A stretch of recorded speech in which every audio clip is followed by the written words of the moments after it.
नमस्कार सांग मैंने आशा कर समस्ते बहुत भल थे। आज बहुत ही टायर्ड अच्छी ऑफिस रू आसिकी टिके शोई भी पड़ी फेस भी क्लीन करनी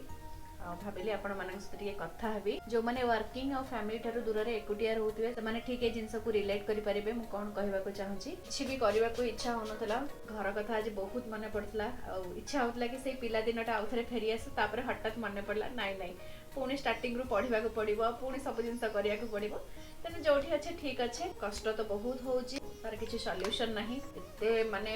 हेडेक होची आज किसी भी रोसई बास करने को इच्छा होनी डिनर में आज कौन बनाऊँ चलते आपण मानक देखाऊँ टन टनान जेहेतु किछि करबा को इच्छा नथला तो सब गोळे गाळे देकी वन पॉट चिकन करी गोटे मु आज बनै देछि जहार रेसिपी मु निश्चित भाव में आगो को शेयर कर देबी आपण मन तो देखिले डिनर मोर ऑलरेडी तैयार हो गेलानी तो संग माने मु तो चलिली मोर डिनर एंजॉय करबा पई पुणी आपण मानक सहित देखा नेक्स्ट वीडियो रे बाय थैंक यू।